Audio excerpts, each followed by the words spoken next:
Hello everyone, welcome to the subject planet. जैसे कि यहाँ पे हम प्रिपरेशन कर रहे हैं यूजीसी नेट पेपर 2 एजुकेशन का, जिसमें आज के सेशन में हम लोग देखने वाले हैं जुलाई 2018 का पेपर। ठीक है, ये पेपर जुलाई 2018 में हुआ था। टोटल 100 क्वेश्चंस आए थे यहाँ पे और हम लोग इसके 50-50 करके क्वेश्चंस को डिस्कस करेंगे। आज 50 क्वेश्चंस को कर लेंगे और नेक्स्ट 50 क्वेश्चन हम लोग कल के सेशन में करेंगे। क्लियर है बात? उसके अलावा मैंने टेलीग्राम पे बाय मिस्टेक 2015 लिख दिया था और सेम मैंने कम्युनिटी टैब पे भी लिखा हुआ है, तो उस चीज को प्लीज करेक्ट कर लीजिएगा। आज हम लोग 2018 का पेपर डिस्कस करेंगे, 2015 का नहीं, 2015 का भी करेंगे, लेकिन पहले हम लोग एक आध दिन के बाद करेंगे उसे। ठीक है, तो आ जाओ सबसे पहले इधर। यहाँ पे मैंने पीछे से क्वेश्चंस डाले हैं आपके। ये जो क्वेश्चन नंबर पड़े हुए हैं ये सेम आपके एग्जाम में जैसे नंबर पड़े हुए हैं वैसे ही पड़े हुए हैं यहाँ पे। ठीक है, मैंने पीछे से इसलिए डाले हैं यहाँ पे क्योंकि यहाँ पे आपको न्यूमेरिकल करने को मिलेंगे। ठीक है, और मैं आज आपको न्यूमेरिकल यहाँ पे कराना चाह रही थी। ठीक, तो सबसे पहले क्वेश्चन में आ जाओ। Question number 100. Which of the following has been found to be effective for modifying teacher behavior in terms of the evidences supported by research? इसमें बोल रहा है which of the following arrangement, ठीक है, has, एक second, question ये है which of the following has been found to be effective for modifying teacher behaviour. यहाँ पे किस चीज को मॉडिफाई करने की बात की जा रही है? जस्ट सेकेंड, मैंने पेन टैप इसमें कनेक्ट नहीं किया। यहाँ पे किस चीज को मॉडिफाई करने की बात की जा रही है? यहाँ पे टीचर्स का जो बिहेवियर है उसको मॉडिफाई करने की बात की जा रही है in terms of evidences supported by research.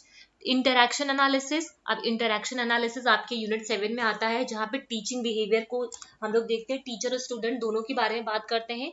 Participation in seminars, undergoing जो ट्रेनिंग होती है रिसर्च मैथोडोलॉजी में, या फिर टीचर का कंसल्टेशन या फिर टीचर का कंसल्टेशन। तो पूछ क्या रहा है?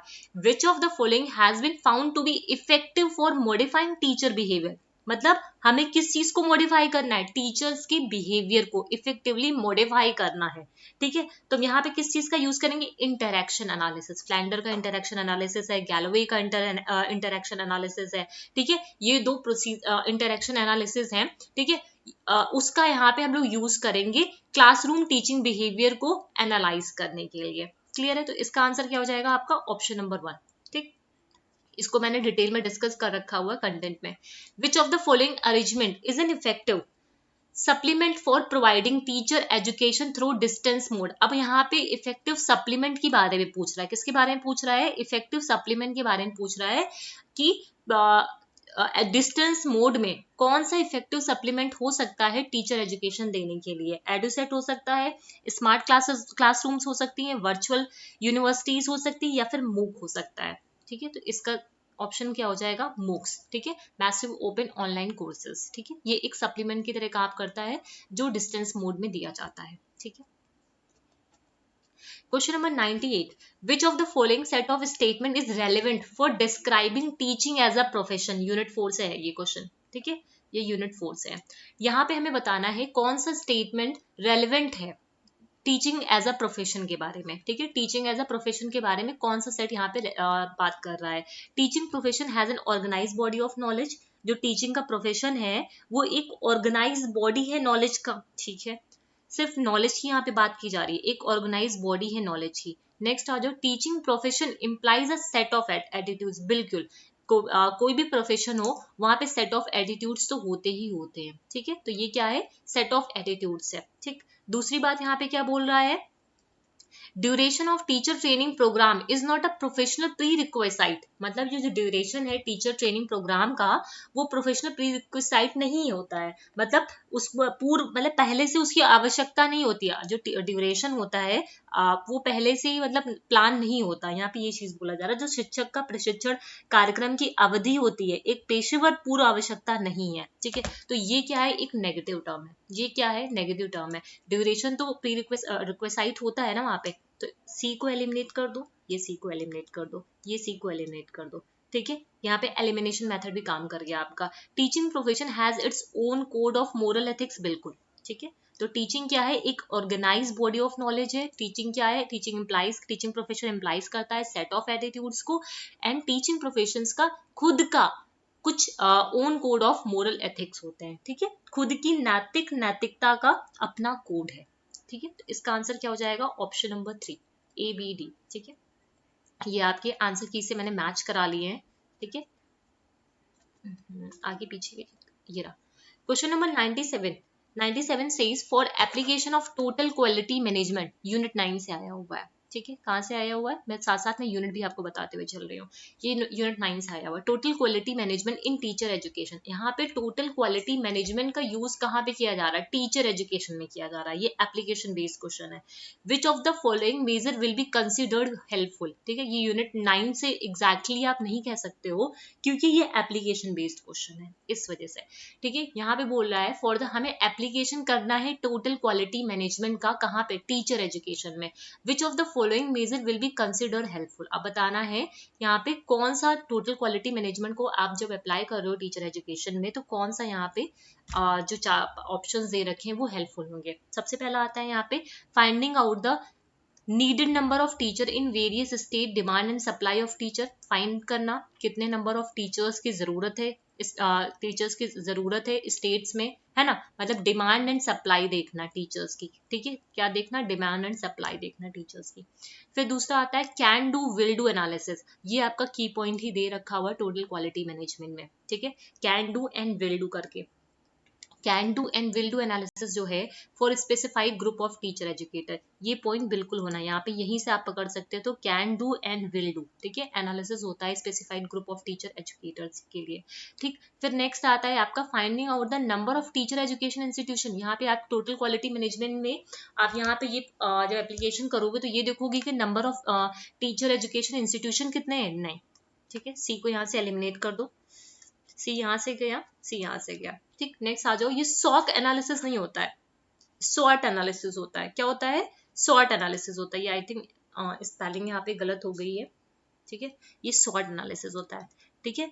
Strength, weakness, opportunity and threat, ठीक है। ये आपके टोटल क्वालिटी मैनेजमेंट के अंदर ही आता है। किसी भी टीचर एजुकेटर का आप यहाँ पे स्वॉट एनालिसिस कर सकते हो। तो ये बीओडी फॉर श्योर यहाँ पे आएगा, तो बीडी यहाँ पे भी आ रहा है, इस ऑप्शन में भी आ रहा है। फिर आज action research project to improve school practices, बिल्कुल, ठीक है। यहाँ पे हम एक्शन रिसर्च जो प्रोजेक्ट्स होते हैं उसका यूज करेंगे स्कूल की प्रैक्टिसेस को इम्प्रूव कराने के लिए। तो यहाँ पे करेक्ट रिस्पॉन्स क्या हो जाएगा, ऑप्शन नंबर 2 हो जाएगा, ठीक है। ये एप्लीकेशन बेस्ड क्वेश्चन था। नेक्स्ट आ जाओ, below are given a few programmes for enhancing teacher quality, ठीक है। कुछ प्रोग्राम्स दे रखे हैं जो टीचर एजुकेशन की क्वालिटी को इनहेंस करते हैं। Which of these are specially related to in service teacher education, unit 4 से आया हुआ है, ठीक है। कुछ प्रोग्राम्स दे रखे हुए हैं जो टीचर एजुकेटर के टीचर्स की जो क्वालिटी है उसको इम्प्रूव करते हैं, इनहेंस करते हैं। अब हमें बताना है जो इन सर्विस टीचर एजुकेशन जो प्रोग्राम होता है उनमें कौन कौन से प्रोग्राम को यहाँ पे कंडक्ट किया जाता है, ठीक है। उससे रिलेटेड कौन कौन से हैं इन सर्विस टीचर एजुकेशन से। इंडक्शन ट्रेनिंग है, इंडक्शन ट्रेनिंग में क्या होता है, यहाँ पे आपको मतलब जब भी जब नई ज्वाइनिंग होती है ना, जब भी नई ज्वाइनिंग होती है तो वहाँ पे इंडक्शन प्रोग्राम चलाए जाते हैं, ठीक है। तो इंडक्शन प्रोग्राम में क्या होता है, वो आपको इंट्रोड्यूस फैमिलियर कराते हैं, वहाँ की जो रिस्पॉन्सिबिलिटी क्या है, स्कूल कैसा है, क्या क्या चीजें करनी है, आपकी जॉब रिस्पॉन्सिबिलिटी क्या है, ये सारी चीजें होती हैं, ठीक है। तो यहाँ पे क्या हो जाएगा आपका, देखो इंडक्शन ट्रेनिंग, बिल्कुल यहाँ पे इंडक्शन ट्रेनिंग तो होते ही होता है, ठीक। फिर आता है skill development training, skill development training आपको इन सर्विस टीचर एजुकेशन में दी जाती है। फिर pedagogy course in specific subject, आप जब इन सर्विस टीचर एजुकेशन में जाओगे, मतलब जब ड्यूरिंग द टीचिंग, तो क्या आप पेडागोजी कोर्सेज का करोगे जो भी स्पेसिफिक सब्जेक्ट है, नहीं, ये बिफोर द टीचिंग होता है, मतलब ये प्री सर्विस के अंदर आता है। ये कहाँ पे आता है, प्री सर्विस के अंदर आता है। फाउंडेशन कोर्स किसके अंदर आता है, ये भी आप प्री सर्विस में करोगे जब बीएड वगैरह करते हो। माइक्रो सैमुलेशन किसके अंदर आता है आपका, यहाँ पे जहाँ पे कॉम्पिटेंसीज को डेवलप करने की बात की जाए, स्किल्स को डेवलप करने की बात की जाए, सेमिनार्स की बात की जाए, रिफ्रेशर कोर्सेज की बात की जाए, है ना, ये सारी चीजें किसके अंदर आती हैं, इन सर्विस टीचर एजुकेशन के अंदर आती है। तो इसका क्या हो जाएगा आपका ऑप्शन ए बी ई, ठीक है, क्लियर है। नेक्स्ट आ जाओ, एक मिनट रुको, एक क्वेश्चन रह गया क्या,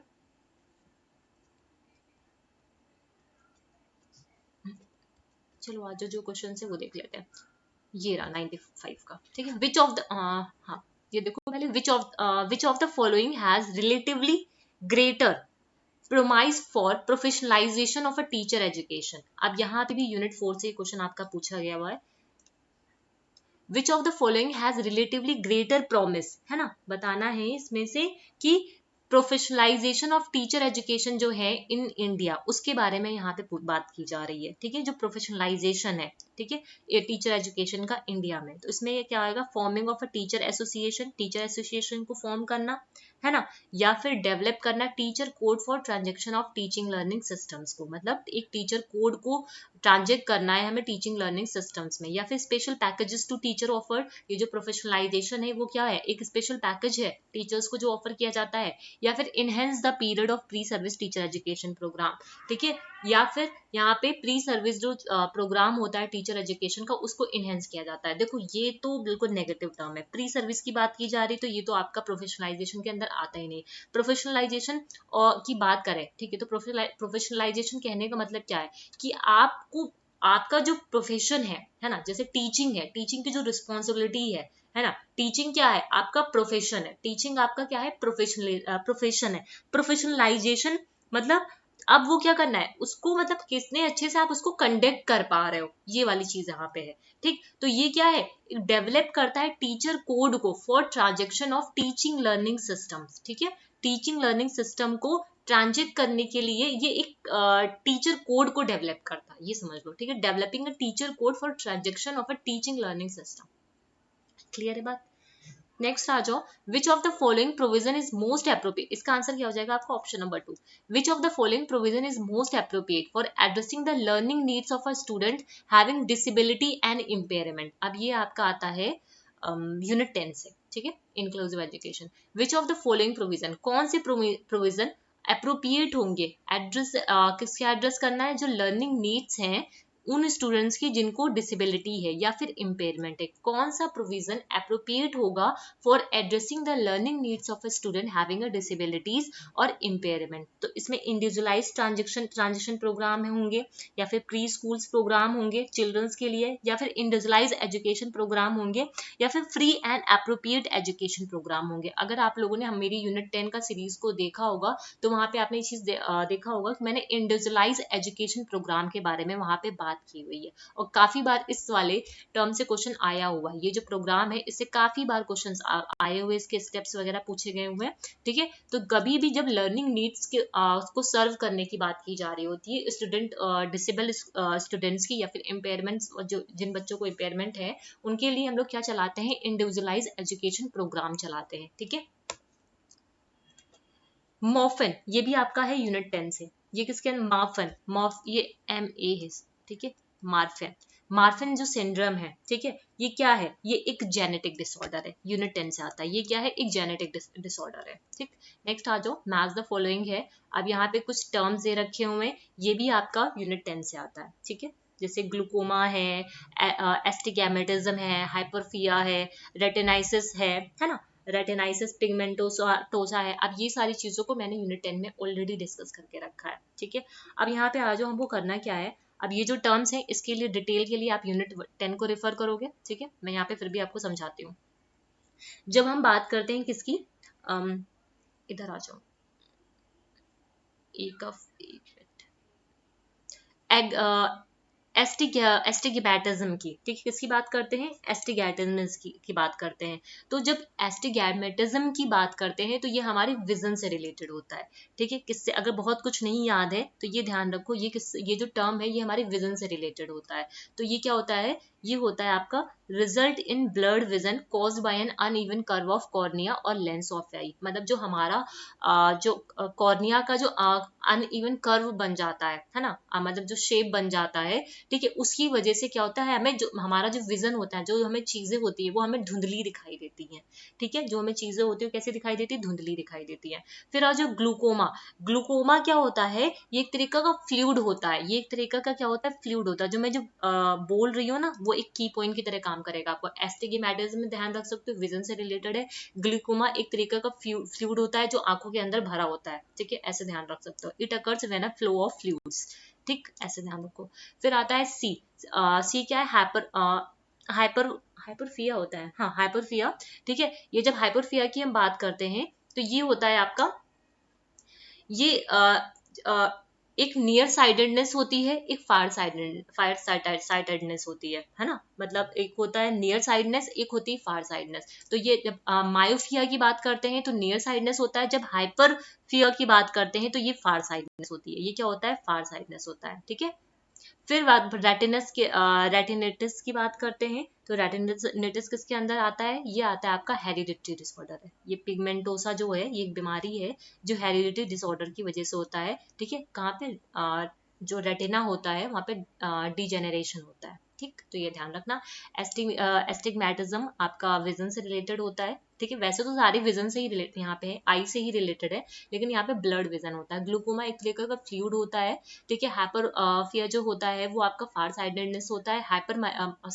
मायोफियर जो होता है वो आपका नियर साइडनेस होता है, ठीक है। और रेटिनिटिस और पिगमेंटोसा जो होता है वहां पे क्या होता है आपका जो मतलब क्या बोलते हैं उसको, हेरिडिटरी डिसऑर्डर है एक तरीके का। ये इसे क्या बोलते हैं, ये क्या होता है, हेरिडिटरी डिसऑर्डर होता है। क्लियर है बात। तो इसका क्या हो जाएगा सही ऑप्शन, ऑप्शन नंबर 1। एक से ही वैसे बन रहा था ये।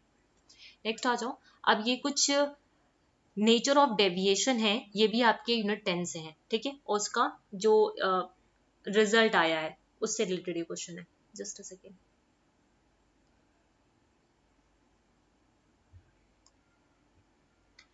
Question number 91, cerebral palsy, congenital cytomegalovirus, dyslexia and ये सारी चीजों को मैंने डिस्कस कर रखा है यूनिट 10 में। नेस्टिगमस, ठीक है। इन सब के बारे में यहाँ पे हम लोग देखेंगे, ठीक। तो इसका हो जाएगा आपका, जब सेरेब्रल पालिसी की बात करते हैं तो सेरेब्रल पालिसी क्या है, मूवमेंट ऑफ पोस्चर से रिलेटेड है। किससे रिलेटेड है, मूवमेंट ऑफ पोस्चर से रिलेटेड है, ठीक है। Cerebral palsy is related to movement and posture. फिर आ दो कंजर्टाइनल साइटोमेगलोवायरस, ये आपका रिलेटेड है, आपका ये होता है, ये जो वायरल इन्फेक्शंस होते हैं ना उसमें आता है, ठीक है। ये जो वायरल इन्फेक्शंस होते हैं, ठीक, उससे रिलेटेड है ये। इसका 4 हो जाएगा, ठीक। ए का 3rd है एंड बी का 4th, ठीक। ये वाला ऑप्शन होगा, ठीक। डिसलेक्सिया, डिसलेक्सिया क्या है, एक ये जो लर्निंग डिसेबिलिटी है आपकी, डिसलेक्सिया क्या है, लर्निंग डिसेबिलिटी जहाँ पे रीडिंग डिसऑर्डर होता है, ठीक है। इस बार जो भी पेपर हुआ है वहाँ पे डिसलेक्सिया से क्वेश्चन आया भी हुआ है, ठीक है। ये एक रीडिंग डिसऑर्डर है जहाँ पे आपको रीडिंग करने में दिक्कत आती है। क्वेश्चन कुछ ऐसा था कि एक बच्चे को घड़ी देखकर बताना था, वो फिजिकली फिट था, मेंटली फिट था, लेकिन वो बता नहीं पा रहा था। तो वहां पे उसको पूछा गया था कि कौन सा डिसऑर्डर है, तो वो डिसलेक्सिया था, ठीक है, रीडिंग डिसऑर्डर था। फिर आता है निस्टेगेमस, ठीक है। नेस्टेगेमस क्या है, ये आपका एक यहाँ पे ये आई से रिलेटेड है। ये क्या है, characterise by the rapid involuntary movement होता है आईज का, ठीक है, इधर उधर आंखें करना, which make it difficult to, मतलब यहाँ पे क्या होती है, आंखें ब्लिंक करती रहती है, इधर उधर करती रहती है, आप फोकस नहीं कर पाते हो किसी एक ऑब्जेक्ट के ऊपर, ठीक है। तो ये हो जाएगा आपका, तो ऑप्शन नंबर 4 यहाँ पे करेक्ट होगा। नेक्स्ट आ जाओ, डचन, ये भी आपका यूनिट 10 से है, ठीक है। मैं साथ साथ यूनिट बताती जा रही हूँ, अगर आपने नहीं पढ़ा है तो जाके वहां पे पढ़ सकते हो आप, ठीक है। क्या है, डचन, ठीक है। Duchenne is the most common type of ये किसका टाइप है, या आपका मस्कुलर डिस्ट्रॉफी का है, किसका है, मस्कुलर डिस्ट्रॉफी का है। क्लियर है। Next question says which of the following statement is correct in the context of a student with learning disability. मतलब अब किसके कॉन्टेक्स्ट से बात की जा रही है, लर्निंग डिसेबिलिटीज के बारे में बात की जा रही है, ठीक है। दे शो लर्निंग डिसेबिलिटी है यहाँ पे, ठीक है। They show perceptual impairment of affecting perceptual skills such as thinking and reasoning, या फिर they learn in the same way as efficiently as their classmate, या फिर they display academic performance in higher than expected, या फिर they have emotional problem which is one of the primary cause of their learning disability. देखो यहाँ पे बात किसकी की जा रही है, यहाँ पे बात की जा रही है which of the following statement is correct in the context of the student with learning disability. अब जब भी लर्निंग डिसेबिलिटी की बात करेंगे तो वहां पे क्या होगा, जब भी लर्निंग डिसेबिलिटी की बात करेंगे तो वहां पे उसकी जो अवधारणा है ना, जो उसका परसेप्शन है, जो उसकी थिंकिंग है ना, जो उसकी रीजनिंग स्किल है, ये सारी चीजें प्रभावित होती हैं। ये नहीं कि वो अपने क्लासमेट से ज्यादा इफिशिएंट हो जाएगा या फिर कम इफिशिएंट होगा, उसका जो एकेडमिक परफॉर्मेंस है वो हायर होगा या कम होगा, ये चीजें होंगी, ऐसा नहीं है कि नहीं होंगी, लेकिन यहाँ पे बेस्ट ऑप्शन अगर देखा जाए तो ये होगा आपका, ठीक है। ऐसा नहीं है, जब उसको लर्निंग डिसेबिलिटी है तो ऑब्वियसली बात है ये सब चीजें कहीं ना कहीं इफेक्ट तो करेंगी ही करेंगे, लेकिन यहाँ पे पूछ रहा है कि कौन से जो लर्निंग का डिसेबिलिटी का कॉन्टेक्स्ट है उसके अंदर क्या आएगा। तो करेक्ट रिस्पॉन्स यहाँ पे होगा दे सो परसेप्चुअल इंपेयरमेंट, जो अफेक्ट करेंगे उनकी परसेप्चुअल स्किल्स को, परसेप्चुअल स्किल्स लाइक उनकी थिंकिंग को, उनकी रीजनिंग को, है ना, ये सारी चीजें इसके अंदर आएंगी। क्लियर है।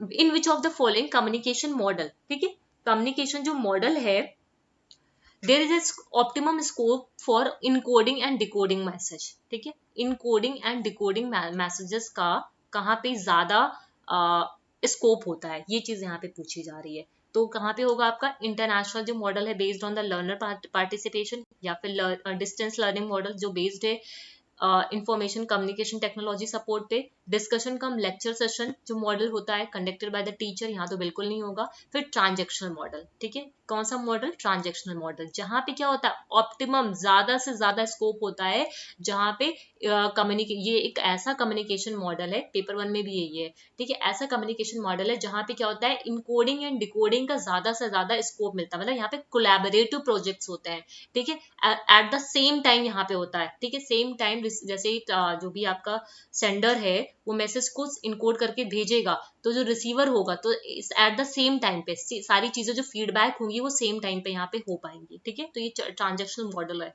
ठीक, नेक्स्ट आ जाओ optimum use of principle of successive approximation. Principle of successive जो अप्रोक्सीमेशन है has been empirically demonstrated through which model of instruction, ठीक है, ये कहाँ से आता है, प्रोग्राम इंस्ट्रक्शन, कहाँ से आता है, प्रोग्राम इंस्ट्रक्शन, बीएफ स्किनर ने दिया था ये मॉडल के बारे में, ठीक है। प्रिंसिपल ऑफ सक्सेसिव अप्रोक्सीमेशन की बात किसने की थी, स्किनर ने किया था। ये किस मॉडल के अंदर आता है, आपका प्रोग्राम इंस्ट्रक्शन मॉडल के अंदर आता है। नेक्स्ट आ जाओ from the list of statement given below which of them indicate the meaning purpose and scope. अब बताना है meaning purpose scope of educational technology, unit 8 से आया हुआ है, ठीक, तो इसने बताना कौन बता रहा है मीनिंग क्या है, पर्पस क्या है, स्कोप क्या है एजुकेशनल टेक्नोलॉजी का। देखो जो एजुकेशनल टेक्नोलॉजी है वो ऑप्टिमाइज करता है लर्निंग आउटकम्स को, बिल्कुल करता है, ठीक है, तो ये तो हो गई होगा। फिर आ जाओ एजुकेशनल टेक्नोलॉजी रिड्यूस करता है कॉस्ट ऑफ एजुकेशन, ऐसा तो नहीं है ना, रिड्यूस खाली रिड्यूस ही करेगा ऐसा नहीं है, ठीक है, तो ये ऑप्शन गलत है यहाँ पे। ईटी इज यूजर फ्रेंडली, बिल्कुल नहीं, किसी किसी के लिए फ्रेंडली होता है, किसी किसी के लिए नहीं होता, काफी सारे लोग हैं जिसके साथ स्ट्रगल भी कर रहे होते हैं, ठीक है, तो ये भी ऑप्शन यहाँ से चला गया। ET ensures effectiveness of learning outcomes, बिल्कुल। ET has a tremendous role in rendering जो टीचर लर्निंग सिस्टम एफर्ट है इफेक्टिव, बिल्कुल, यहाँ पे किसकी बात की जा रही है, रेंडरिंग की बात की जा रही है, प्रभावी बनाने की बात की जा रही है, ठीक है, तो ये भी हो जाएगा। फिर ET is the outcome of communication network, नहीं ऐसा तो नहीं है ना, ठीक, तो ये भी नहीं होगा, तो क्या हो जाएगा आपका ई हो गया, ए बी, एक सेकेंड बी नहीं होगा, ए डी और ई, ठीक है, ए डी और ई देखो यहाँ पे ऑप्शन 4 में आ रहा है, ठीक। नेक्स्ट आ जाओ क्वेश्चन नंबर 85। क्वेश्चन नंबर 85 में क्या दे रखा है, डिवाइसेस दे रखी हैं और स्टेज ऑफ प्रोग्राम डेवलपमेंट दे रखा है, ठीक है। राइटिंग अब ये पेपर 1 के लिए भी इंपॉर्टेंट है, प्राइमिंग है, प्रॉम्प्टिंग है, टेस्टिंग है, इसके बारे में इससे क्वेश्चन आपके पेपर 1 में भी बने हैं, ठीक है। Writing of a behavioural objectives, ठीक है, writing of a behavioural objectives लिखना है, ठीक है, तो वो क्या होता है, फिर प्राइमिंग क्या होता है, फिर आता है आपका प्रॉम्प्टिंग, फिर आता है आपका टेस्टिंग, ठीक। अब देखो जब राइट करते हैं बिहेवियरल ऑब्जेक्टिव को, ठीक है, तो ये क्या है आपका prior to development of a programme, ठीक है, कभी भी जो बिहेवियरल ऑब्जेक्टिव लिखते हैं तो डेवलपमेंट प्रोग्राम से पहले लिखते हैं, ठीक। जब प्राइमिंग की बात करते हैं तो यहाँ पे इंट्रोडक्टरी फ्रेम्स होते हैं, ये क्या है, एक इंट्रोडक्टरी फ्रेम्स होते हैं। जब प्रॉम्प्टिंग की बात करते हैं तो यहाँ पे क्या होते हैं, हम शेप करते हैं बिहेवियर्स को प्रॉम्प्ट करके, ठीक है, बिहेवियर को शेप करते हैं स्टेप्स में। टेस्टिंग में क्या होता है, एक सेकेंड, हाँ ठीक है, टेस्टिंग में क्या होता है, जब हम क्या बोलते हैं उसको, देखो स्मॉल ये ग्रुप ट्राई आउट तो नहीं होगा, ठीक है, ड्यूरिंग विड्रॉल ऑफ प्रॉम्प्ट, मतलब जब हम प्रॉम्प्ट को हटा देते हैं उसके बाद हम यहाँ पे क्या करते हैं, टेस्टिंग करते हैं, ठीक है, तो ये हो जाएगा। तो ए का 4 एक से ही बन रहा है, ठीक, बी का 1, सी का 3rd एंड डी का 2nd, clear. In programme learning who is set the proponent of adaptive programming. ठीक है, कौन सा किसके प्रोपोनेंट की बात की जा रही है यहाँ पे, अडेप्टिव प्रोग्रामिंग की बात की जा रही है। ठीक है, तो किसने दिया है, ये क्राउडर ने दिया है। ठीक, किसने दिया है, क्राउडर ने। नेक्स्ट आ जाओ, in the following list of statement identify those which are related to interactive stage. ठीक है, ऑफ टीचिंग। देखो 3 स्टेजेस होती हैं आपकी। ठीक है, pre active, interactive, post active. ठीक है, प्री एक्टिव आप लोगों ने बीएड में पढ़ा होगा, इंटरैक्टिव होता है, फिर आपका पोस्ट एक्टिव होता है। ठीक है, पोस्ट एक्टिव होता है। ठीक, इंटरैक्टिव जब ड्यूरिंग द क्लास होता है, पोस्ट एक्टिव जब आप उसका इवैल्यूएशन कर रहे होते हो, प्री एक्टिव जब टीचिंग से पहले का जो फेज होता है। ठीक है, देयर आर द 3 फेजेस होते हैं, pre active, interactive and post active. ठीक है, और यहाँ पे बोल रहा किसके बारे में पूछ रहा है, interactive stage of teaching. Interactive stage में क्या होता है, यहाँ पे इंटरैक्शन होता है। ठीक है, यहाँ पे क्या होता है, इंटरैक्शन होता है। ये जो स्टेज होती है, यहाँ पे टीचर क्या करता है, बच्चे की परफॉर्मेंस को इम्प्रूव कराता है, बच्चे को यहाँ पे बच्चा क्या करता है, उनके साथ इंटरैक्ट कर पाता है। यहाँ पे उसकी जो भी परफॉर्मेंस हो, यहाँ पे उसको इम्प्रूवमेंट लाया जाता है यहाँ पे। ठीक, तो यहाँ पे देख लो क्या हो जाएगा, इसका इंटरैक्टिव स्टेज की बात कर रहा है ना, तो इंटरैक्टिव स्टेज में क्या हो जाएगा, यहाँ पे teacher decide what to teach, नहीं ये इस में नहीं आएगा, ये आता है आपका प्री एक्टिव फेज में। तो ये यहाँ से कट कर दो ए को। ठीक, ए को कैंसिल किया तो ये गया, ये गया। ठीक, teacher organise learning task and monitor them. बिल्कुल, यहाँ पे टीचर क्या करता है, जो भी लर्निंग टास्क है उसको ऑर्गेनाइज कर लेता है, उसको मॉनिटर करता है, बच्चों की परफॉर्मेंस को यहाँ पे चेक करता है। तो बी तो होगा ही। Teacher takes a plan repetition. बिल्कुल, यहाँ पे जो भी प्लान होता है वहाँ पे रिपीट, अगर किसी बच्चे को नहीं समझ में आया तो उसको रिपीट करके फिर से उसको समझाता है। ठीक है, लर्निंग आउटकम्स आर डिटरमाइन। यहाँ पे जो लर्निंग आउटकम्स होते हैं उसको डिटरमाइन कर लेते हैं, नहीं वो तो आपका पोस्ट एक्टिव फेज में जाएगा। ठीक है, हाँ, फिर आता है teacher keeps student, the teacher keeps student maximally on task and minimally of task. बिल्कुल, यहाँ पे जो ये जो स्टेज होती है, यहाँ पे बच्चे जो होते हैं वो ज्यादा टास्क में इन्वॉल्व होते हैं। ठीक है, जो ऑन मतलब तो जो एक्टिवली पार्टिसिपेट कर पाते हैं बच्चे। तो यहाँ पे क्या हो जाएगा आपका बी, सी एंड ई। ठीक है, B, C and E. Teacher assesses the learning, ये आपका पोस्ट एक्टिव होगा। ठीक है, ये आपका प्री के अंदर आएगा, ये आपका पोस्ट के अंदर आएगा, और ये भी आपका पोस्ट एक्टिव के अंदर आएगा। ठीक है, at least a test having 20 item has a reliability coefficient। ठीक है, अब इसी वजह से मैंने 2018 का पेपर कराया है। इसके बाद 2-3 आपको न्यूमेरिकल देखने को मिलेंगे जो कि बहुत इंपॉर्टेंट है। ठीक है, a test having a 20 item has a reliability coefficient of इतना, reliability coefficient कितना है, 0.60। ठीक है, अब बोल रहा है 80 more similar items are added। यहाँ पे क्या किया जा रहा है, 80 more similar items को ऐड किया जा रहा है, समझ रहे हो। 80 मोर सिमिलर आइटम्स को यहाँ पे क्या किया जा रहा है, ऐड किया जा रहा है। The new reliability coefficient would be, आपको क्या बताना है, जो न्यू रिलायबिलिटी कोफिशिएंट होगी वो क्या होगी। जब मैंने रिसर्च की क्लास ली थी वहां पे मैंने कई सारे न्यूमेरिकल्स को आप लोगों को डिटेल में करके भी बताया था। ठीक है, तो वहां पे हम लोगों ने स्पीयरमैन ब्राउन का फॉर्मूला पढ़ा था, क्रॉनबेंच का पढ़ा था, KR20 का पढ़ा था, KR21 का पढ़ा था, काफी सारे फॉर्मूले पढ़े थे। ठीक, तो इसमें आपको क्या बोला, कोफिशिएंट निकालना है, रिलायबिलिटी कोफिशिएंट निकालना है। ठीक है, कितने टेस्ट हैं, टेस्ट आइटम कितने हैं आपके पास, 20 हैं। ठीक, अब बोला अगर उसमें 80 मोर सिमिलर आइटम्स को ऐड कर दिया जाए तो न्यू रिलायबिलिटी कोफिशिएंट क्या होगा। तो उस केस में जो आपका यहाँ पे फॉर्मूला होता है, डिटेल में देखने के लिए प्लीज जाके आप रिसर्च की सीरीज को देखिए। यहाँ पे मैं आपको बता दे रही हूँ फॉर्मूला कौन सा लगेगा। ठीक है, KR1 प्लस K-1 R। ठीक है, ये फॉर्मूला लगेगा। अब यहाँ पे बात आती है कि आपकी ये K क्या है। ठीक है, K क्या है, यहाँ पे जो नंबर ऑफ टेस्ट आइटम को जो यहाँ पे ऐड किया जा रहा है, तो K की वैल्यू आप कैसे निकालोगे, N1 प्लस N2। ठीक है, अपॉन N1। ठीक है, अपॉन N1। अब यहाँ पे देख लो K is equals to N1 क्या है, N1 मतलब 20 आइटम्स ओरिजिनल है, ये 20 पहले से थे, 20 आइटम्स थे, आप ऐड कितना कर रहे हो उसमें, 80 और ऐड कर रहे हो, 80 और ऐड कर रहे हो। फिर N1 कितना हो गया, 20, सॉल्व कर लो कितना आ जाएगा, ये 25, 5 आ जाएगा। ठीक है, तो यहाँ पे K की वैल्यू कितनी हो गई, 5 हो गई। ठीक है, K की वैल्यू 5 हो गई। रिलायबिलिटी कोफिशिएंट कितना है, 0.60 है। 1 प्लस 5 माइनस 1, ठीक है, इंटू 0.60। ठीक है, पूरे को सॉल्व कर लेना जो भी इसका आंसर आ जाए। ठीक है, जब इसको पूरे को सॉल्व करोगे तो आंसर कुछ 0.88 करके आएगा। ठीक है, और ये आपका फॉर्मूला है जो यहाँ पे लगेगा। समझ में आई बात? ये क्या है आपका ब्राउनमैन प्रोफिशिएंसी फॉर्मूला है, ठीक है, जब हम 80 सिमिलर आइटम्स को ऐड करते हैं, ठीक है। के क्या है यहाँ पे कांस्टेंट है, जहाँ मतलब यहाँ पे के क्या है, n1 क्या है आपका इनिशियल है वैल्यू है, n2 क्या है आपका जो आप उसमें ऐड करा रहे हो, ये चीज है। क्लियर है बात? फिर नेक्स्ट आ जाओ नेक्स्ट क्वेश्चन पे, इसका कैलकुलेट करके आंसर निकालना, 0.88 अप्रोक्सीमेटली निकल के आएगा आपका। नेक्स्ट क्वेश्चन है which of the following term is closely related to the meaning of the term aptitude, ठीक है, meaning of the term aptitude. जब एप्टीट्यूड की बात करते हो, एप्टीट्यूड का मतलब क्या होता है, आपका योग्यता, है ना। एप्टीट्यूड कहने का मतलब क्या, आपकी योग्यता चेक की जाती है, ठीक। तो उसे कह सकते हो आप पोटेंशियल आपका चेक किया जाता है। यहाँ पे क्या चेक किया जाता है, जो मतलब यहाँ पे जो बेस्ट होगा, आंसर की में भी आपके यही दे रखा है पोटेंशियल, ठीक है। क्या हो जाएगा इसका पोटेंशियल। क्लियर? फिर आ जाओ, अब ये एक नया क्वेश्चन है, ठीक है, इसको मैंने शायद आपको वहां पे भी डिस्कस नहीं किया है, जो आपका रिसर्च का सीरीज था वहां पे मैंने इस चीज को डिस्कस नहीं किया है, तो मैं यहाँ पे ही इसका फॉर्मूला पूरा डिटेल में आपको बता दे रही हूँ, ठीक है।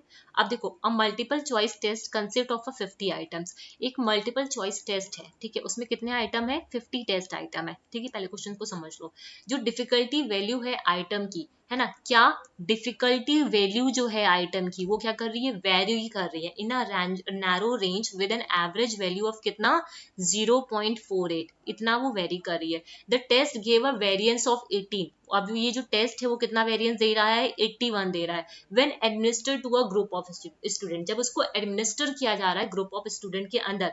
अब हमें यहाँ पे क्या निकालना है, रिलायबिलिटी कोफिशिएंट निकालना है। क्या निकालना है, रिलायबिलिटी कोफिशिएंट निकालना है। ये क्रॉनबेक का फॉर्मूला है अल्फा, ठीक है, क्रॉनबेक का फॉर्मूला है अल्फा। वो क्या है, alpha is equals to n upon, copy में लिख लो इसको, मैंने क्रॉनबैक के बारे में वहां पे बात की है, लेकिन इसके फॉर्मूले को मैंने वहां पे नहीं बताया, ठीक है। क्रॉनबैक है, KR20 है, KR21 है, इन सब के बारे में मैंने वहां पे बात की है। मतलब KR20 KR21 से आपके क्वेश्चन पूछे गए थे, तो मैंने उसको वहां पे रखा था जो मैंने कंटेंट कराया था, लेकिन क्रॉनबैक के फॉर्मूला का वहां पे मैंने जिक्र नहीं किया था, तो वो फॉर्मूला मैं यहाँ पे आपको बता दे रही हूँ, ठीक है।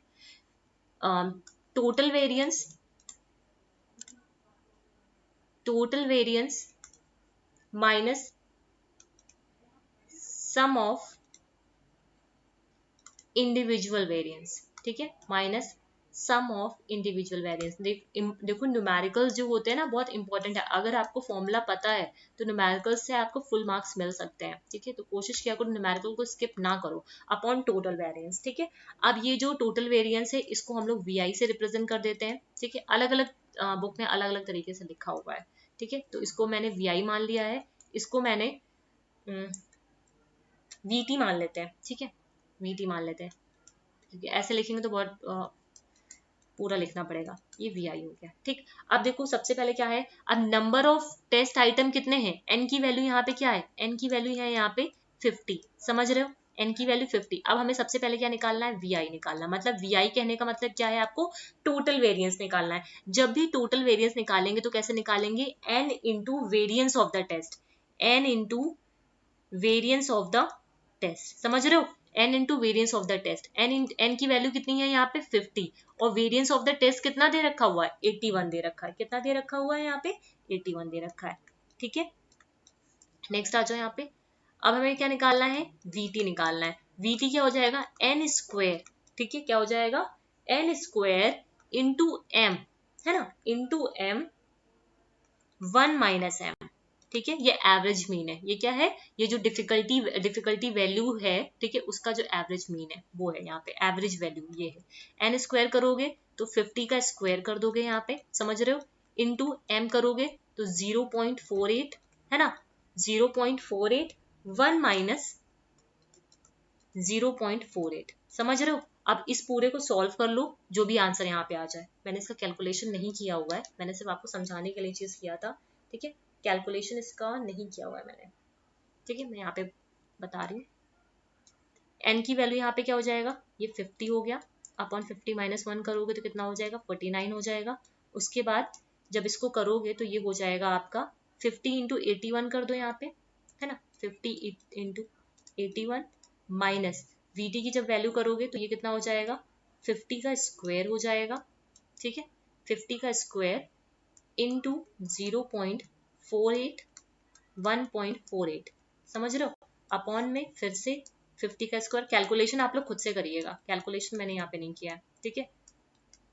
1 माइनस, क्योंकि वहां पे भी जाके खुद ही से करना पड़ेगा। अब इसको पूरे को सॉल्व कर लेना, ये पूरा आपका फॉर्मूला है जो आपको याद होना चाहिए। ये क्रॉनबेक अल्फा का फॉर्मूला है, ठीक है। किसका फॉर्मूला है? क्रॉनबेक अल्फा का फॉर्मूला है।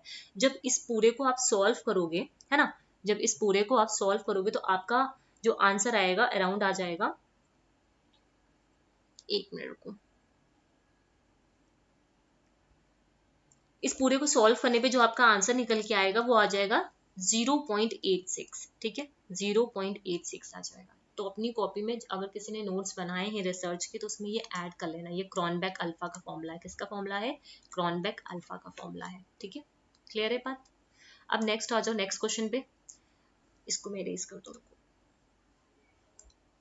फिर नेक्स्ट क्वेश्चन कह रहा है जो परसेंटाइल रैंक की बात की जा रही है, किसकी बात की जा रही है? परसेंटाइल रैंक की बात की जा रही है। मैंने पहले भी बताया जब भी परसेंटाइल रैंक की बात करें, मान लो आपका 99% आ रहा है तो इसका मतलब क्या है? 99% बच्चों ने बिलो स्कोर किया है आपके स्कोर से, 99% बच्चों ने बिलो स्कोर किया है। तो यहाँ पे परसेंटाइल रैंक कितना है? 67 है, तो 67% ऑफ द बच्चों ने बिलो स्कोर किया है, ठीक है। हमेशा ध्यान रखना अबव नहीं होता है, बिलो होता है यहाँ पे, ठीक है। 67% बच्चों ने बिलो स्कोर किया है, ठीक है, इसका मतलब सिर्फ इतना है। फिर आ जाओ, अब ये कुछ कैटेगरीज दे रखी हुई है टेस्ट की आपकी, है ना, कैटेगरीज दे रखी है, उसका डिस्क्रिप्शन दे रखा है। स्टैंडर्डाइज टेस्ट दे रखा है, नॉन रेफरेंस टेस्ट दे रखा है, डायग्नोस्टिक टेस्ट दे रखा है, क्राइटेरियन रेफरेंस टेस्ट दे रखा हुआ। इन सब को मैंने डिटेल में बहुत अच्छे से कराया हुआ है, ठीक है। जब स्टैंडर्डाइज टेस्ट की बात करते हैं, ठीक है, तो यहाँ पे स्टैंडर्डाइज टेस्ट कई सारे होते हैं, ठीक है, ये आपका क्वांटिटेटिव के अंदर आता है। नॉन रेफरेंस टेस्ट मतलब बच्चे को एक ग्रुप को दूसरे ग्रुप के साथ आप यहाँ पे कंपेयर कराते हो। डायग्नोस्टिक टेस्ट में क्या करते हो? स्ट्रेंथ और वीकनेस को चेक करते हो। और क्राइटेरियन रेफरेंस टेस्ट में क्या करते हो? एक स्टैंडर्ड के साथ यहाँ पे टेस्टिंग कराते हो, ठीक है, किसी स्टैंडर्ड के साथ करते हो, ठीक। तो इसका देख लो, स्टैंडर्डाइज टेस्ट है ना, स्टैंडर्डाइज टेस्ट किसके अंदर आता है? ये आता है यहाँ पे, जब भी स्टैंडर्डाइज टेस्ट की बात करते हो तो यहाँ पे कुछ एक्सपर्ट्स होते हैं, ठीक है, जो इसको एडमिनिस्टर्ड कराते हैं, पहले से वो एक्सपर्ट होता है, develop by the experts. Non reference test की अगर हम बात करें तो नॉन रेफरेंस जो टेस्ट होता है, यहाँ पे जो इंडिविजुअल की परफॉर्मेंस होती है या फिर ग्रुप की परफॉर्मेंस ग्रुप के साथ कंपेयर कराते हैं, तो ये हो जाएगा, ठीक। डायग्नोस्टिक टेस्ट की अगर हम बात करें तो ये किसके अंदर आता है? यहाँ पे स्ट्रेंथ और वीकनेस को एनालाइज करते हैं, की पॉइंट भी यहाँ पे दे रखा हुआ है। क्राइटेरियन रेफरेंस टेस्ट की बात करें, यहाँ पे पहले से ही प्री डिटरमाइन स्टैंडर्ड्स होते हैं, यहाँ पे क्या होते हैं? प्री डिटरमाइन स्टैंडर्ड्स होते हैं, तो इसका क्या हो जाएगा? ऑप्शन 2, ठीक है, क्या हो जाएगा? ऑप्शन 2। नेक्स्ट आ जाओ, तो the basic purpose of the educational supervision, जो बेसिक पर्पस होता है एजुकेशनल सुपरविजन का वो क्या है? एजुकेशन सुपरविजन का जो बेसिक पर्पस होता है वो क्या होता है? इंश्योर करना इफेक्टिव टीचिंग लर्निंग एम्बियंस होनी चाहिए स्कूल के अंदर, है ना, इफेक्टिव टीचिंग लर्निंग एम्बियंस होना चाहिए स्कूल के अंदर, ना कि रिजल्ट पे, ना कि मैक्सिमम, ये होता है, लेकिन जो बेसिक पर्पस होता है उसकी बात की जा रही है यहाँ पे, ठीक है, समझ लो, बेसिक पर्पस की बात की जा रही है। फिर नेक्स्ट क्वेश्चन क्या है आपका? If the deviation of the score from the mean is given 10, deviation of the score कहने का मतलब क्या है? x माइनस m की वैल्यू यहाँ पे 10 दे रखी हुई है, या कहीं कहीं पे आपको ऐसे भी लिखा मिलेगा, ठीक है, तो ये भी वही है, ठीक है, ये मीन है, ये आपका रॉ स्कोर है, ठीक है, ये रॉ स्कोर है, ये मीन है, ठीक है। डेविएशन बोला जा रहा है आपका स्कोर्स का, कितना दे रखा है मीन से? वो 10 दे रखा हुआ है, और स्टैंडर्ड डेविएशन जो दे रखा है वो कितना दे रखा हुआ? 5 दे रखा। What will be the T score? तो टी स्कोर का आपको फॉर्मूला पता होना चाहिए। टी स्कोर क्या होता है? 50 प्लस 10 जेड होता है, 50 प्लस 10 जेड होता है, ठीक। और जेड की वैल्यू यहाँ पे हम कैसे निकालेंगे? x minus M upon sigma, ये सब चीजें मैंने पहले करा रखी हैं। x माइनस एम क्या दे रखा है? 10 दे रखा है, सिग्मा की वैल्यू 5 दे रखा है, 5 टू 10, ठीक। तो यहाँ पे कर दो t is equals to 50 plus 10 into 2, कितना हो गया? 20 और 70, ठीक है, 70। Option number 3। क्लियर है बात? समझ में आई चीज? नेक्स्ट आ जाओ।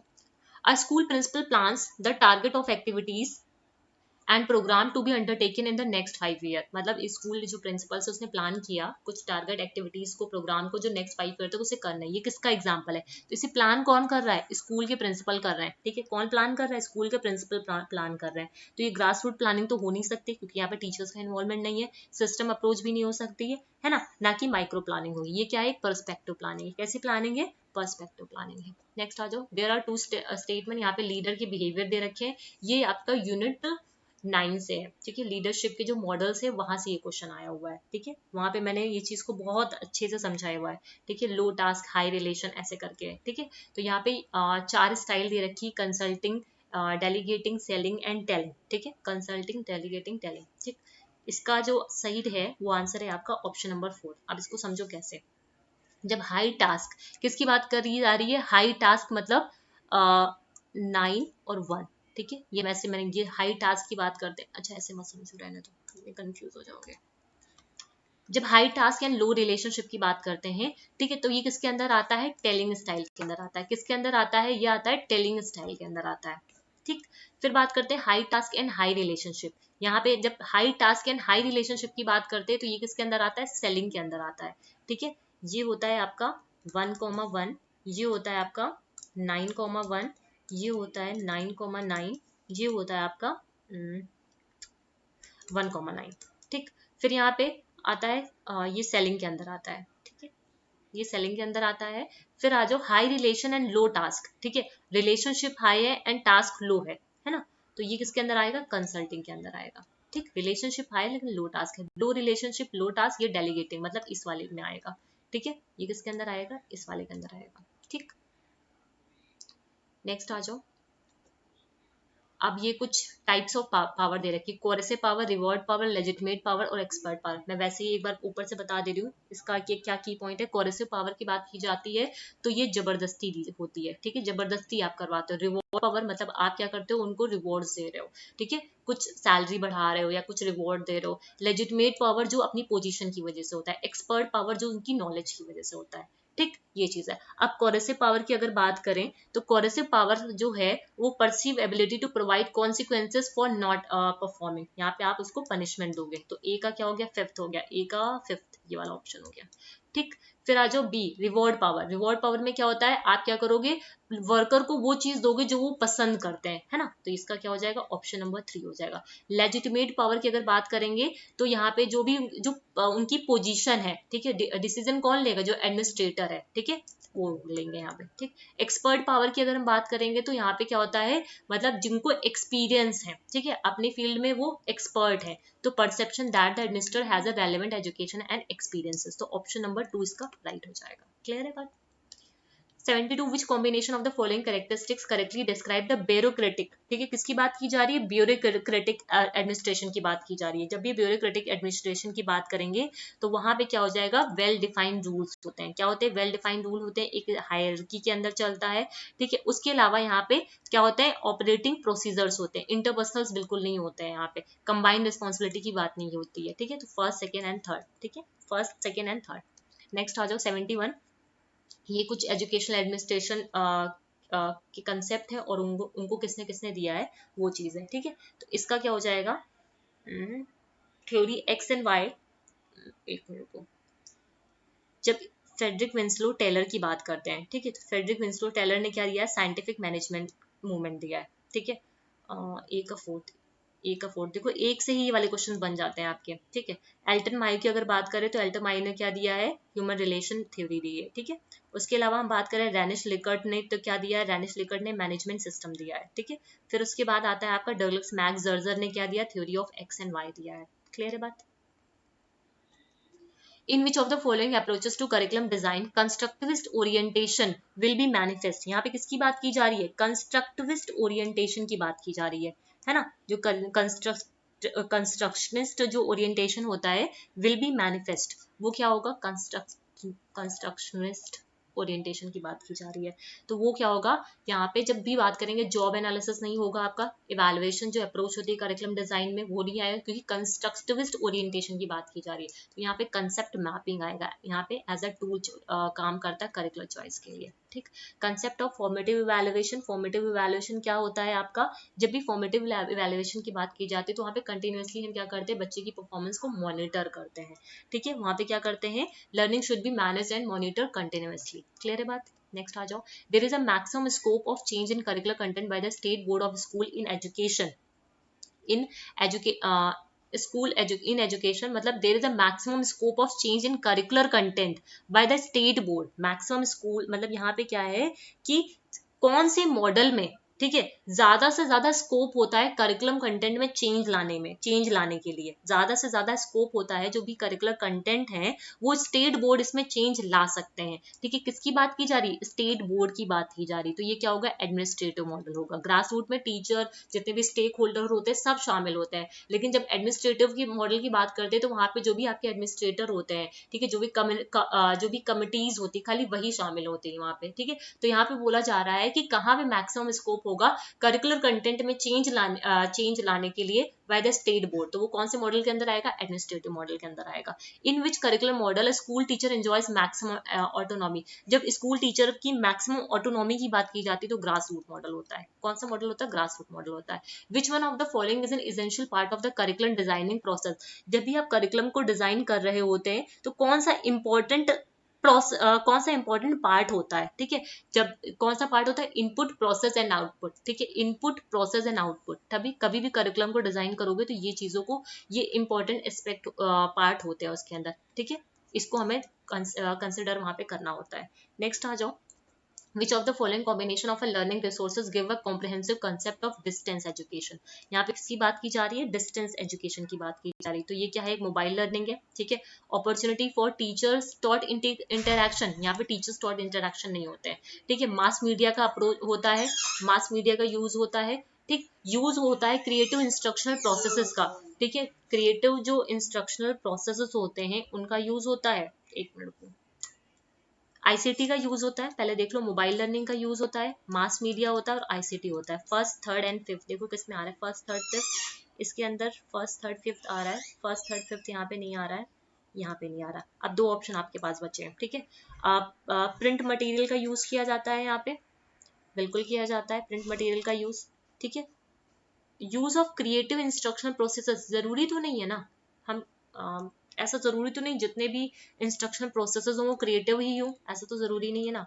तो इस वजह से आपका ये हो जाएगा first, third, fifth and six. ठीक है, which of the following system tends to practice utmost centralisation in education. सबसे ज्यादा सेंट्रलाइजेशन किस एजुकेशनल एडमिनिस्ट्रेशन में है? तो वो आपके नवोदय विद्यालय के अंदर आते हैं। किसके अंदर आते हैं? नवोदय। सेंट्रलाइजेशन की बात की जा रही है। ठीक है, tends to practice utmost centralisation in educational administration. ठीक, which of the following set of features represent the function of community college. जो कम्युनिटी कॉलेज है आपके यूएसए में, यूएसए के अंदर उसका कौन कौन से फीचर्स हैं? ठीक है, तो कौन कौन से फीचर है? लो फीस स्ट्रक्चर होता है, लोकली सिचुएटेड होते हैं ये। ठीक है, उसके अलावा ये हेल्प करते हैं जो भी डेप्राइव्ड सेक्शंस होते हैं। ठीक है, तो ऑप्शन आपका 3 यहाँ पे करेक्ट होगा। Which of the following set of factor pose hurdles? ठीक है, hurdles मतलब problem in achieving the target of universalization of elementary education। ठीक है, कौन बाधा की तरह काम करते हैं? कौन से फैक्टर्स है जो बाधा की तरह काम करते हैं in achieving the target of universalization of elementary education? ठीक है, हमें क्या करना है? यूनिवर्सलाइज करना है एलिमेंट्री एजुकेशन को। ठीक, तो उसके अंदर बाधा की तरह क्या काम करता है? Material to ensure maximum level of learning. नहीं, ये नहीं होगा। तो ऑप्शन 1 यहाँ से डिलीट कर दो, और तो यहाँ पे नहीं आ रहा है। ठीक है, पॉवर्टी ऑफ पेरेंट्स, ये तो बिल्कुल होगा। ठीक है, उसके अलावा स्लैकनेस जो होता है, इम्प्लीमेंटिंग द रिलेटेड प्रोविजंस, ये भी होगा। ठीक है, availability of boundary walls and safe drinking water, ये तो नहीं होगा ना। ठीक है, ये तो अच्छी चीज है। और माइंडसेट जो होता है, ठीक है, जो पेरेंट्स का माइंडसेट होता है, उसके अलावा जो शॉर्टेज है टीचर्स की। ठीक है, टीचर्स की जो शॉर्टेज है, तो ऑप्शन नंबर 2 इसका करेक्ट होगा। नेक्स्ट आ जाओ, the right of free and compulsory education at primary education level is ensured by our constitution under article, एक मिनट, आर्टिकल 2009 नहीं 2002 एक्ट। ठीक है, ध्यान देना, खाली आगे का पढ़ के मत लगा देना। 2002 एक्ट है। ठीक है, क्वेश्चन नंबर 60 पे आ जाओ। क्वेश्चन नंबर 60 में एट्रीब्यूट दे रखे हैं बेसिक साइंटिफिक क्राइटेरिया का, उसका डिस्क्रिप्शन देखा। पार्सिमोनी, एम्पिरिसिज्म, प्रिसिजन, ऑब्जेक्टिविटी, ये साइंटिफिक रिसर्च के अंदर आते हैं। ठीक है, ये कुछ क्राइटेरिया होती है साइंटिफिक रिसर्च के अंदर आती हैं। ठीक, जब पार्सिमोनी की बात करते हैं तो यहाँ पे क्या होता है? एक्सप्लेनेशन कैसा होना चाहिए? जितना सिंपल हो सकता हो उतना ज्यादा सिंपल होता है, मतलब सिंपल टू कॉम्प्लेक्स चलते हैं। तो ए का 4 आ जाओ यहाँ पे, तो ये वाला ऑप्शन यहाँ पे सही हो जाएगा। एक से देखो बन रहा है। इम्पेरिसिज्म की बात करते हैं, जो इम्पेरिसिज्म होता है यहाँ पे किसकी बात की जाती है? नॉलेज की बात की जाती है। ठीक है, फिर प्रिसिजन की बात की जाती है, मतलब कितना ज्यादा जो आपका डेटा है वो प्रिसाइज है। ठीक है, ये चीज देखी जाती है। तो इसका क्या हो जाएगा आपका प्रिसिजन का research statement should be based on accurate measurement. Objectivity, जब भी ऑब्जेक्टिविटी की बात करेंगे तो यहाँ पे क्या आ जाएगा इंटरप्रिटेशन, है ना, interpretation of the research should not be reflect personal biasness. अगर पर्सनल बायसनेस आ जाएगी तो वो सब्जेक्टिविटी के अंदर आ जाएगा, ठीक है, तो ये हो जाएगा आपका ये। For the purpose of highlighting the characteristics of a particular group of children which of the following may be considered as a primary source। हमें क्या करना है, हाईलाइट करना है characteristics of a particular group of children जो primary source हो सकते हैं, ठीक है, जो आपके प्राइमरी सोर्स हो सकते हैं, ठीक, तो वो क्या हो जाएगा आपका यहाँ पे for the purpose of highlighting the characteristics of a particular group of children which of the following may be considered as a primary source। Primary source क्या होगा, रिव्यू करना रिसर्च पब्लिश जो हुआ है लास्ट 5 ईयर का, या फिर critical explanation देना साइकोलॉजिकल जो कैरेक्टरिस्टिक्स है चिल्ड्रन जो सफर कर रहे हैं ऑटिज्म का, या फिर फाइंड करना case study of a group, ठीक है, चिल्ड्रन विद ऑटिज्म, ये हो जाएगा आपका, ठीक है, ये प्राइमरी सोर्स का काम करेगा, ठीक है, जो कैरेक्टरिस्टिक्स बताएगा पर्टिकुलर ग्रुप ऑफ चिल्ड्रन की। फिर नेक्स्ट आ जाओ, a teacher prepare a test of measuring socially acceptable behavior path। Teacher क्या करता है, एक टेस्ट प्रिपेयर करता है, ठीक है, जो मेजर करता है जो सोशली एक्सेप्टेबल बिहेवियर होता है पार्टिसिपेंट्स का, किसका, सोशली जो एक्सेप्टेबल बिहेवियर है पार्टिसिपेंट का in the school programme. What type of reliability, कौन सी टाइप की रिलायबिलिटी यहाँ पे आएगी, ठीक है, सोशली एक्सेप्टेबल बिहेवियर की बात कर रहे हैं। जब भी सोशली एक्सेप्टेबल बिहेवियर की बात करेंगे पार्टिसिपेंट की, तो वो इंटर रेटर रिलायबिलिटी, हम किसी स्टैंडर्ड के साथ इसको रेट करेंगे यहाँ पे, ठीक है, इंटर रेटर, और कई लोग करेंगे इसको, मतलब 2 एक्सपर्ट्स हो सकते हैं, ठीक है, तो ये इंटर रेटर रिलायबिलिटी के अंदर आता है। फिर आता है next question, while assessing the attitude of an administrator towards a women empowerment program। हम क्या कर रहे हैं, एटीट्यूड देख रहे हैं एडमिनिस्ट्रेटर का, किसके टुवर्ड्स वुमेन एम्पावरमेंट प्रोग्राम के तहत। a researcher had no preconceived notion about what she might discover and she continued interviewing until the theme emerges indicating the paradigm of research being followed। अब यहाँ पे पूछा जा रहा है कि कौन सा रिसर्च यहाँ पे पैराडिगम फॉलो करेगा, ठीक है, कौन सा रिसर्च यहाँ पे पैराडिगम यहाँ पे फॉलो करेगा, ठीक है, यहाँ पे किसकी बात की जा रही है, यहाँ पे हम एटीट्यूड देख रहे हैं एडमिनिस्ट्रेटर का, यहाँ पे क्या देख रहे हैं, एटीट्यूड देख रहे हैं एडमिनिस्ट्रेटर का टुवर्ड्स अ वुमेन एम्पावरमेंट, ठीक है, टुवर्ड्स अ वुमेन एम्पावरमेंट, ठीक है। A researcher had no preconceive notion, researcher के पास कोई भी प्री कंसीव नोशंस नहीं है कि व्हाट शी माइट डिस्कवर, वो क्या डिस्कवर करेगी, एंड शी उसने क्या किया, इंटरव्यू करना स्टार्ट कर दिया जब तक का वो थीम इमर्ज ना कर जाए। जब थीम इमर्ज करने की ये की पॉइंट है आपका, ठीक है, ये ग्राउंडेड थ्योरी का की पॉइंट है, जहाँ पे कोई जो थ्योरी है वो इमर्ज करती है, तब तक हम उसका मतलब थ्योरी सैचुरेशन वो पॉइंट नहीं आ जाता है, ठीक है, तब तक हम क्या करते हैं, वहाँ पे डेटा कलेक्ट करते रहते हैं, ठीक है, तो ये क्या हो जाएगा, ग्राउंडेड थ्योरी के अंदर आएगा आपका, ठीक है। फिर आ जाओ, a researcher compare 2 sets of curricular material in order to determine which set is more pedagogically sound. यहाँ पे क्या कर रहा है, वो 2 सेट जो है करिकुलर मटेरियल को, उनको क्या कर रहा है, कंपेयर करा रहा है, ठीक है। In the study which of the following factor may act as a source of error, ठीक है, कौन सोर्स ऑफ एरर की तरह काम कर सकता है, यहाँ पे जो कंटेंट चॉइस है वो करेगा, ठीक है, जब वो क्या करेगा, करिकुलर मटेरियल को क्या करेगा, कंपेयर करेगा, तो वहाँ पे जो कंटेंट का चॉइस होगा, ठीक है, वो यहाँ पे दिक्कत एरर की तरह काम करेगा, ठीक। अ group of 10 student was randomly drawn from class 12, ठीक है, कुछ ग्रुप ऑफ स्टूडेंट्स हैं उनको रैंडमली निकाला जाता है क्लास 12 से, वॉज गिवन योगा ट्रेनिंग, उन्हें योगा ट्रेनिंग दी जाती है 3 वीक के लिए। Their wellness lifestyle was compared with another similarly selected group, मतलब एक ग्रुप को क्या किया आपने, योगा ट्रेनिंग दी 3 हफ्ते के लिए, उसको उन्होंने कंपेयर कराया किसी एक ग्रुप के साथ, ठीक है, जिसको ट्रेनिंग नहीं दी गया, मतलब इसको ट्रीटमेंट मिला है और इसको ट्रीटमेंट नहीं मिला है, ये कहने का मतलब है, इसको ट्रीटमेंट दिया गया और इसको ट्रीटमेंट नहीं दिया गया है। Which type of statistical test will be appropriate for testing the tenability of a null hypothesis. तो ये आपका किसके अंदर आता है इंडिपेंडेंट टी टेस्ट के अंदर आता है, जहाँ पे एक ग्रुप को हमने क्या किया, ट्रीटमेंट दिया, और एक दूसरे ग्रुप को यहाँ पे हमने ट्रीटमेंट नहीं दिया, और उन दोनों को हम यहाँ पे क्या करा रहे हैं, कंपेयर करा रहे हैं, ठीक है, तो इंडिपेंडेंट टी टेस्ट के अंदर ये आता है, ठीक। फिर नेक्स्ट हो जाओ, given a mean of 100, standard deviation इतना and which of the following will be the correct statement for possibility of population mean.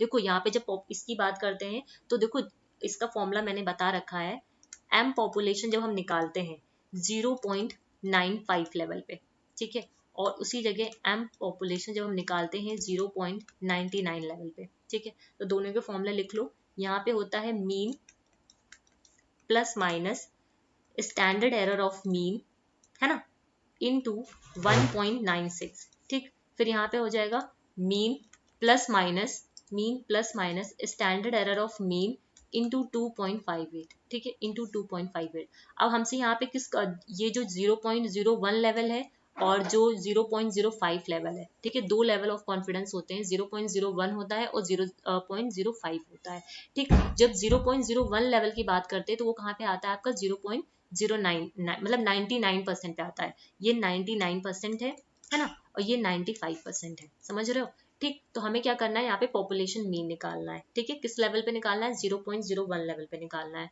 ठीक। और जब भी हमें स्टैंडर्ड एरर ऑफ मीन निकालना होता है तो उसका फॉर्मूला क्या होता है आपका सिग्मा अपॉन √n होता है, ठीक। तो आपको सिंपल सा क्या करना है, आपको सिंपल से यहाँ पे मीन की वैल्यू रखनी है, मीन प्लस माइनस, अब सिग्मा की वैल्यू कितनी दे रखी है, यहाँ पे 20 दे रखी है, एन यहाँ पे कितना हो जाएगा 10 हो जाएगा, है ना, एन क्या हो जाएगा 10 हो जाएगा, तो सॉल्व करोगे तो 2 आ जाएगा, 2 इंटू 2.58, ठीक। सेम यहाँ पे प्लस है, सॉरी, एक बार प्लस करोगे एक बार माइनस करोगे, 2 इंटू 2.58, ठीक। तो दो वैल्यू यहाँ से निकल के आ जाएंगी, ठीक। तो इसका आंसर क्या आ जाएगा आपका, इसका आ जाएगा आपका 97.2 एंड 102, ठीक है, इसके बीच में आएगा अप्रोक्सीमेटली, मीन जो होगा इसके बीच के अंदर आएगा, ठीक। फिर आ जाओ next, when you read a research article publish in a journal which is not a peer review, ठीक है, आप रिसर्च आर्टिकल क्या करते हो, पब्लिश करते हो जर्नल में जो पीयर रिव्यू नहीं है, what aspect of the report should you be the most concern about, कौन से एस्पेक्ट के लिए आप ज्यादा यहाँ पे कंसर्न, एक मिनट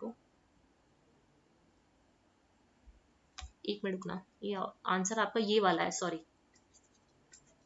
94.8 टू 10.5 इसके अंदर आएगा, ठीक है, इधर आ जाओ, हाँ, कौन से एक्सपेक्ट पे मतलब ज्यादा आपका कंसर्न रहेगा, ये चीजें यहाँ पे पूछी जा रही है, ठीक है। मतलब आप एक रिसर्च आर्टिकल को पब्लिश कर रहे हो जर्नल में which is not a peer review, what aspect of the report should you be the most concern about, किसके लिए, जो रिगर रिफ्लेक्ट, हाँ, जो रिगर रिफ्लेक्टेड होगा इन रिपोर्टिंग द रिसर्च, है ना, मतलब अनुसंधान की रिपोर्टिंग में, मतलब जो रिगरसनेस आती है, जो कठोरता आती है, ठीक है, उसके लिए आप यहाँ पे ज्यादा कंसर्न होंगे, ठीक। फिर आता है which of the following decision will tend to decrease the sampling error, ठीक है। जब भी सैम्पलिंग एरर की बात करते हैं तो जब भी हमारा मतलब जब सैम्पलिंग एरर इंक्रीज करता है, ठीक है, सॉरी, हमको डिक्रीज कराना होता है तो हम क्या करते हैं, सैंपल जो साइज होता है उसको हम लोग इंक्रीज करा देते हैं, जो लार्ज सैंपल होता है वहां पे सैम्पलिंग एरर कम होती है, ठीक है। तो क्या हो जाएगा, आप क्या करोगे, यहाँ पे हमें क्या करना है, decision will be to decrease कराना है, सैम्पलिंग एरर को हमें क्या करना है, डिक्रीज कराना है, तो which of the following decision will tend to decrease the sampling error, ठीक है। तो यहाँ पे हो जाएगा, डिक्रीजिंग तो नहीं होगा, यहाँ पे ऑब्टेनिंग रिप्रेजेंटेटिव सैंपल, ठीक है, यहाँ पे क्या हो जाएगा आपका ऑब्टेनिंग अ रिप्रेजेंटेटिव सैंपल्स, ठीक है। अप्रोचेस दे रखी हुई है सैम्पलिंग की इन क्वालिटेटिव रिसर्च में, और उसकी कैरेक्टरिस्टिक्स दे रखी हुई है, ठीक है, उसकी कैरेक्टरिस्टिक्स दे रखी है यहाँ पे, ठीक। तो एक्सट्रीम केस सैम्पलिंग है, पर्पसिव सैम्पलिंग है, स्नोबॉल सैम्पलिंग्स है, ठीक है। जब भी देखो पर्पसिव और स्नोबॉल सैम्पलिंग आप लोगों ने पढ़ रखी हुई है तो यहीं से देख लो, तो ये हो जाएगा, जब हम बात करते हैं पर्पसिव की तो यहाँ पे क्या आता है आपका जजमेंट आता है, क्या आता है, जजमेंट आता है, ठीक। जब स्नोबॉल सैम्पलिंग की बात करते हैं, है ना, स्नोबॉल सैम्पलिंग की बात करते हैं तो यहाँ पे क्या होता है, रेफरल्स होते हैं, ठीक है, seek help from the participant, हम यहाँ पे क्या करते हैं, रेफरल्स का यूज करते हैं, पार्टिसिपेंट का हेल्प लेते हैं, ठीक। और जब हम एक्सट्रीम सैम्पलिंग की बात करते हैं तो यहाँ पे क्या होता है, ये जो अनयूजुअल केसेस होते हैं वो इसके अंदर आते हैं, ठीक। तो इसका हो जाएगा आपका ऑप्शन नंबर 3। नेक्स्ट आ जाओ, using equivalent sample a researcher obtain a significant correlation 95 times out of 100, मतलब यहाँ पे क्या बोल रहा है, 95 टाइम आउट ऑफ 100, मतलब 5% के चांसेस यहाँ पे है एरर करने के लिए, ठीक है, मतलब 5% चांस मिलेगा नल हाइपोथेसिस को रिजेक्ट करने के लिए, उसी जगह पे जब 99/100 बोलते हैं तो यहाँ पे 1% चांस होते हैं नल हाइपोथेसिस को रिजेक्ट करने के लिए। जो भी रिसर्चर होते हैं ज्यादातर 5% जो 95% लेवल होता है उसको कंसिडर करते हैं, क्योंकि यहाँ पे 5% चांस मिलते हैं उनको नल हाइपोथेसिस को रिजेक्ट करने के लिए, ठीक। तो इसीलिए इसका आंसर हो जाएगा ये, ठीक है, क्लियर है बात, यहाँ तक चीजें क्लियर है। तो आज हम लोगों ने टोटल जो क्वेश्चन डिस्कस किए हैं वो डिस्कस किए 50 क्वेश्चंस, ठीक है, टोटल हम लोगों ने यहाँ पे 50 क्वेश्चंस को डिस्कस किए हैं। जो नेक्स्ट 50 क्वेश्चंस होंगे वो हम लोग डिस्कस करेंगे नेक्स्ट क्लास में, ठीक है। तो आज का सेशन फिर यहीं पे एंड करती हूँ। उम्मीद करती हूँ ये सेशंस आप लोग के लिए यूजफुल होंगे। ठीक है, मैंने प्रीवियस ईयर पेपर को अभी तक चैनल पे डिस्कस नहीं किया था, इसी वजह से मैं अब जो कंटेंट है आपको ऑलरेडी मैं करा चुकी हूँ, तो कंटेंट और प्रीवियस ईयर के क्वेश्चन साथ ही साथ में चलेंगे। ठीक है, एक दिन कंटेंट चलेगा, एक दिन आपका प्रीवियस ईयर का पेपर चलेगा। ठीक है, सो अगर वीडियोस इन्फॉर्मेटिव लगे तो चैनल को सब्सक्राइब करिएगा, शेयर करिएगा अपने फ्रेंड्स के साथ जो भी प्रिपरेशन करें यूजीसी नेट पेपर 2 एजुकेशन के लिए। Thank you everyone.